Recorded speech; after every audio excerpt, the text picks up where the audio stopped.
So guys మనం ప్రీవియస్గా 3 questions solve చేసాం కదా. సో ఈరోజు క్వశ్చన్ ఏంటంటే, సో ఫస్ట్ ఆఫ్ ఆల్ ఇక్కడ నేను క్వశ్చన్ చూస్తున్నాను, write a program that reads a word and prints the first character of the word. అంటే ఒక వర్డ్ని వాళ్ళు మనకి ఇన్పుట్ తీసుకోమంటున్నారు అండ్ ఆ వర్డ్లో ఏదైతే ఫస్ట్ క్యారెక్టర్ ఉంటుందో దాన్ని ప్రింట్ చేయమంటున్నారు. సో ఈ క్వశ్చన్ని మనం సాల్వ్ చేయాలంటే మనకు ఒక కాన్సెప్ట్ ఉంటుంది, ఏంటంటే స్ట్రింగ్ ఇండెక్సింగ్ అని. ఆ స్ట్రింగ్ ఇండెక్సింగ్ ఒకసారి మీకు సింపుల్గా అర్థమయ్యేటట్టు చూడాలి అని అనుకుంటే, సో ఫస్ట్ ఆఫ్ ఆల్ ఇక్కడ మీకు ఈ ఫోటో కనిపిస్తుంది కదా, ఇక్కడ ఏంటంటే ఫస్ట్ ఆఫ్ ఆల్ ఇది ఒక వర్డ్ అన్నట్టు, ఏంటి హలో వరల్డ్ అని. హలో వరల్డ్ అని చెప్పేసి ఇది ఒక వర్డ్ కదా, దీంట్లో ఏంటంటే ఇండెక్సింగ్ ఉంటుంది అనమాట, ఒక కాన్సెప్ట్.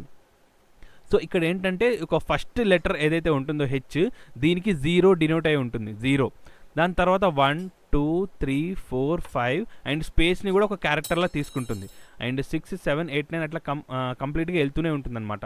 సో ఫస్ట్ క్యారెక్టర్ ఏదైతే ఉంటుందో స్ట్రింగ్ ఇండెక్సింగ్, దాని యొక్క నంబర్ ఎంతైతే ఉంటుందో 0 ఉంటుంది అండ్ దాని తర్వాత కంప్లీట్గా వెళ్తూనే ఉంటుంది. సో ఇక్కడ నేను ఫస్ట్ క్యారెక్టర్ నాకు ఇక్కడ బయటికి రావాలి అని అనుకుంటే, నేను అవుట్పుట్లో తీయాలి అనుకుంటే నేను 0 వాడాలి ఇక్కడ, అర్థమైందా? సో నాకు ఇక్కడ థర్డ్ క్యారెక్టర్ రావాలి అనుకుంటే ఇక్కడ జనరల్గా చూసుకుంటే మనకి ఎంత ఉంటాయి, 1 2 3 4 5 కదా, బట్ స్ట్రింగ్ ఇండెక్సింగ్లో ఇక్కడ మనకి 0 నుంచి స్టార్ట్ అవుతుంది, 0 1 2 3 4 ఉంటాయి అనమాట ఇది.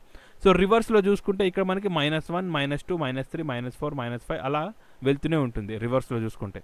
సో ఈ ఫోటో ఒకటి చూసుకుంటే మీకు సింపుల్గా అర్థమవుతుంది. సో ఫస్ట్ ఆఫ్ ఆల్ ఇక్కడ నేను ఒకసారి VS కోడ్లోకి వెళ్ళి చూస్తే, ఇక్కడ నేను ఒక కోడ్ ఇక్కడ నేను ఒక డాక్యుమెంట్ అనేది క్రియేట్ చేస్తాను. సో డాక్యుమెంట్ పేరు వచ్చేసి fourth.py. So first of all నేను ఒక వేరియబుల్ని నేను ఒకసారి తీసుకుంటున్నాను. సో దాని పేరు ఏంటంటే వర్డ్ అని తీసుకుంటాను. వర్డ్ ఈక్వల్ టు ఇన్పుట్ అని రాసుకుంటున్నాను, ఎందుకంటే నేను డైనమికల్గా నేను ఒక వర్డ్ అనేది నేను ఇన్సర్ట్ చేయాలనుకుంటున్నాను, అది వర్డ్లో స్టోర్ అవ్వాలి. సో స్టోర్ అయిపోయిన తర్వాత నేను ఇక్కడ ప్రింట్ చేస్తాను. ప్రింట్ ఏం చేస్తున్నానంటే, మనకి ఏం కావాలి అసలు జనరల్గా అవుట్పుట్ ఏం కావాలి, first character of the word కావాలి. అంటే మనం ఏదైతే మనం తీసుకుంటున్నామో ఇన్పుట్, అది వర్డ్లో స్టోర్ అవుతూ ఉంటుంది కదా.